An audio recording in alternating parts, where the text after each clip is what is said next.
अगर आपको लगता है कि आपने दुनिया की सबसे खौफनाक कहानियां सुन ली हैं, तो रुकिए, क्योंकि आज की कहानी सुनकर आपकी रूह कांप जाएगी।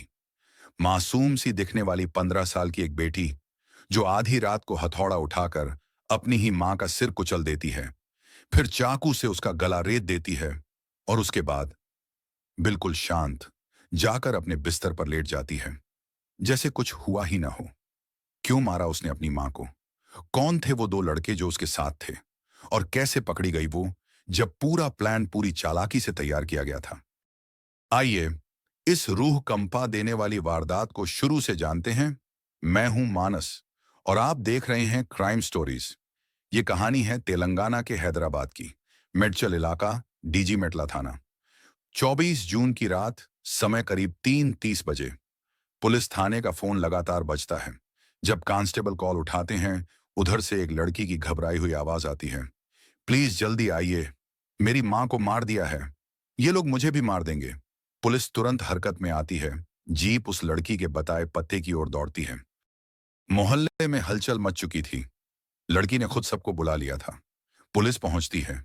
लड़की रोते हुए दरवाजे पर खड़ी थी। कहती है, मेरी मां को किसी ने मार डाला, अंदर है उनकी लाश। पुलिस जब अंदर जाती है तो जो मंजर होता है, उसे देखकर रोंगटे खड़े हो जाते हैं। 29 साल की महिला अंजलि की लाश, गले पर गहरे कट के निशान, सिर पर हथौड़े के वार, चाकू से गोदा हुआ शरीर। बेटी से पूछा जाता है कि क्या हुआ। वो कहती है, मैं सो रही थी, अचानक खटपट की आवाज आई।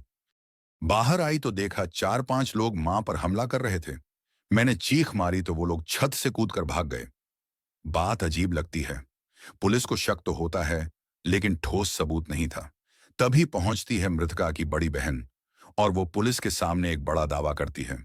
इसकी हत्या किसी बाहर वाले ने नहीं की, इसकी बेटी तेजश्री ने की है, क्योंकि इसका एक लड़के शिवा के साथ अवैध संबंध था। 5 दिन पहले भाग गई थी उसी के साथ।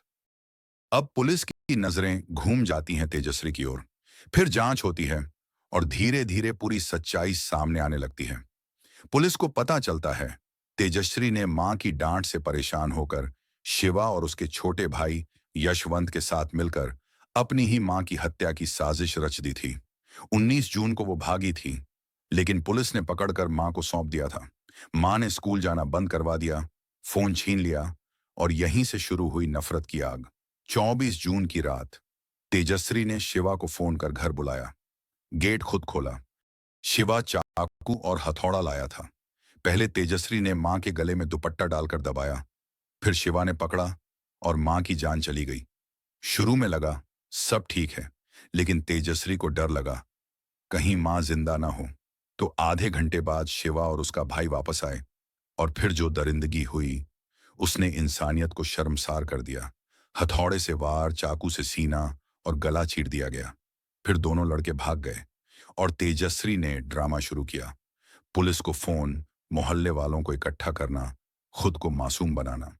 लेकिन गलती बस एक हुई, उसका शिवा से रिश्ता सबको पता था और 4 दिन पहले भागने की बात पुलिस को भी मालूम थी। बस यहीं से पूरा मामला खुलता चला गया। सोचिए, एक 15 साल की लड़की जो स्कूल जाती थी, वो इतनी हैवान कैसे बन गई? क्या सिर्फ प्यार में मां की जान ले लेना जायज है? क्या उम्र कम होने से गुनाह छोटा हो जाता है? अब तेजश्री को बाल सुधार गृह भेजा जाएगा। शिवा और यशवंत की उम्र की जांच चल रही है। शायद वो भी नाबालिग निकले और उन्हें भी छोड़ दिया जाए। लेकिन जो मां थी, अंजलि, जिसने अकेले अपनी बेटी को पाला, बड़ा किया, उसे किसने इंसाफ दिलाया? क्यों आजकल बच्चों के दिलों में इतनी नफरत भर रही है? सोचिएगा जरूर। मिलते हैं एक और दिल दहला देने वाली कहानी में। तब तक के लिए सावधान रहिए, सतर्क रहिए और अपने बच्चों से जुड़कर रहिए।